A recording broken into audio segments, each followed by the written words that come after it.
What's up, everyone? Back for another beer review, and today I'll be reviewing a beer from the Central State Brewing Company, and they're out of Indianapolis, Indiana, and this is their Amour. So they're calling this a tropical farmhouse pale ale that is brewed with passion fruit, comes in at 7% alcohol by volume. No IBUs listed in time of review. I don't know exactly how old this can is, and that's because this can was given to me by a good friend of mine and viewer of the channel, Todd. So I'll ask Todd at the end of the video if he knows how much this costs and the availability, like I always do. But thank you very much, Todd, for this one. Actually met up with Todd in Cincinnati, Ohio. It was Rod over at Rod J Beer Ventures, Eric over at Eric Alliance Fan, and Todd and myself and Average Pops, and we had a great time. We went to a bunch of different breweries and just had an exceptional weekend. And this was about, at the time of this review, was about about 2 weeks ago, 2.5 weeks ago. And Todd actually hooked me up with a 4-pack of beer, and that's because I brought him down a bunch of different beers. I think it was like 9 or 10 beers. And I was like, you know, I was saving these to send to you in a beer mail, so no worries or whatever. He's like, I got to give you something. So he grabbed a 4-pack of different beers, and this was one of the 4. So I do appreciate it, Todd. You didn't have to do it, but you did, because that's the kind of dude you are. And I've never had anything from Central State, so I'm pretty pumped up about this one. This is basically a farmhouse pale ale, so it's pale ale probably with some kind of wild yeast strain, and they're brewing it with passion fruit. Also on the side here, it says they are using Mosaic hops. So yeah, I'm pretty excited about this one. It says a Midwest exotic. That's what it says. Midwest exotic. Midwest exotic beer, I guess. I don't know. Maybe the brewery. Let's give it a crack. Pour it into a glass here. Get into it. Ooh, that is looking quite juicy. Wow. That's nice. That's a great color. Looks like a New England style IP. They're definitely, I would imagine based on this, I don't know if they're going for like a New England style, like a farmhouse pale ale, but probably they're using so much passion fruit. That looks beautiful. That's, yeah, an opaque, really hazy orange honey color. Had about a finger of an off-white head that is now dissipated to a thin film, probably because of the passion fruit itself. That looks cool though. Looks like I was not expecting that color for some reason. I don't know. I like the I like the label too. Just cool. You know, unicorns and stuff, right? I mean, how can you beat that? You can't. I don't think you can beat that. Fantastic. Anyway, let's get a nose. That does not smell great. Oh, what happened there? Wow. No, this does not. Sorry, Todd. This does not smell great. Oh, boy. Yeah, the funkiness from whatever wild yeast they're using or whatever they're doing to make it the farmhouse, right? It has that barnyard funk, but it's mixing in with the passion fruit and like just the Mosaic hops and stuff, and it's just giving me like this really just rank, gross kind of nose. I mean, I get the passion fruit underneath it, but on top of it, it's like passion fruit met with like horse blanket. Like, I know a lot of people like farmhouse beers, like that horse blanket and barnyard funk. Never been a fan of it, probably will never be a fan of it. I can tolerate it in small doses, like when it's accentuated by other stuff. This is just like full on to me, like that funkiness. And then you get the passion fruit. With passion fruit itself has a little bit of like funky character, and then it's really tart. I get the passion fruit, but the farmhouse characteristics of this beer is just kind of overwhelming to my palate. To my nose, I should say. Wow. Starting to open up, that's dying out a little bit more, getting a little more of like a straight on juicy tart passion fruit, but man.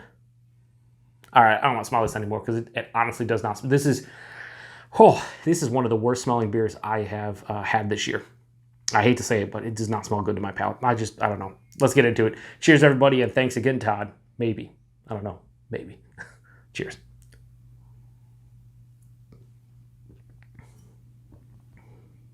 Oh, thank God.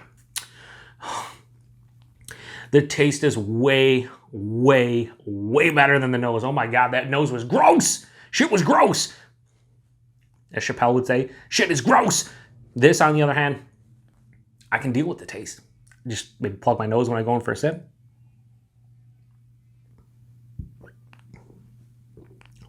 So on the palate, again, like I said, I can handle the farmhouse characteristics in small doses.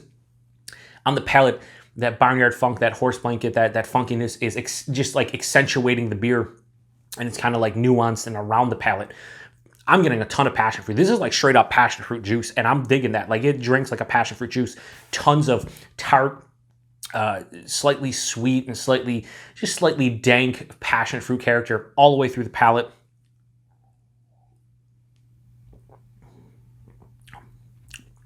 It finishes semi-dry with a slight residual sweetness, but there's a nice tart acidic kick on the back of the palate too.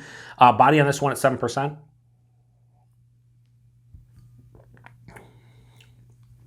Medium body. I think it's appropriate. It's very carbonated, has a lot of effervescent, like, crispness to the palate. Not really soft and smooth, even though you look like a beer like this, you'd be like, oh man, that probably soft, smooth, and creamy. Not really. Decent amount of carbonation. Yeah, I really like the taste. This is really good. So when I want to rate it here now, it's like, it smells disgusting for me, but it really tastes good. So how do I, let me see how the smell is now that I've been tasting it. Yes, it still smells gross. It just smells gross. This is a hard one for me. I don't know. I guess taste is really the main thing that matters, right? I can get by the aroma. Because as my palate becomes acclimated and I go back for each sip, I'm not really picking it up on the nose, because I'm not like sticking my nose in there big time. As long as I don't smell this, I think I'm good. So Amour from Central State, I'm going to give that a straight 3.75 out of 5. I think I will knock it down slightly. Let me just say that the taste of this is like a 4, maybe a little bit over a 4. So that smell, I got to knock it down a little bit because it just smells wretched. And this is where I say ratings don't matter. I like this. It's good. Just, if you were to pick this up, just be forewarned that it has a lot of that funky farmyard characteristics to it. And again, I'm not surprised. It is a tropical farmhouse pale ale with passion fruit, so the farmhouse part, I mean, it's in there. But for somebody that doesn't like that characteristic, the nose on this is one of the worst noses I've ever smelled in a beer ever. Period. Probably top 5, definitely top 7, probably top 5. Just disgusting for me. But the taste is where it works for me. Just passion fruit juice. I'm not really picking up on any hoppiness from the Mosaic hop. So let's say this would probably get around a 4 if the nose wasn't, all that terrible for me. But I got knocked down 3.75 because of the nose. Not really getting a lot of hop characteristics from this one. But overall, I think this tastes, it's kind of like passion fruit juice, and I do enjoy it. 7%, really can't tell you it's 7%. A little bit of warming into the stomach. That's about it. Yeah, pretty easy to drink. Just don't smell it, I guess. I don't know. Unless you like that farmyard funk, then smell it all day long. Anyway, Amour from Central State. It gets a 3.75 out of 5. Thanks again for sending this one my way, Todd. Value and availability, like I said in the beginning, no idea what Todd paid for this can, and I have no idea the availability of Central State. Now, I will say this. When we were in Cincinnati, well, technically in Kentucky, right on the other side, Bellevue, Kentucky, which is where the Party Source is, Todd and I were like looking at the different beers and stuff. He's like, oh, I can't believe they get Central State here. So they definitely get into Kentucky, Central State. Outside of that, I imagine Indiana, Kentucky. I don't know if they get in Ohio, I have no idea. But the price point on this one, I'd imagine it's probably around $3 a can, maybe $3.50 max. But Todd, let me know about the price. I would appreciate it. And I appreciate everybody stopping by for another beer review here on the Beer Patrol. Hopefully everybody's having a great day, because I am, as long as I don't smell this beer. Anyway, thanks again to Todd for this one. Thanks for everybody checking out another beer review. Until the next one, cheers.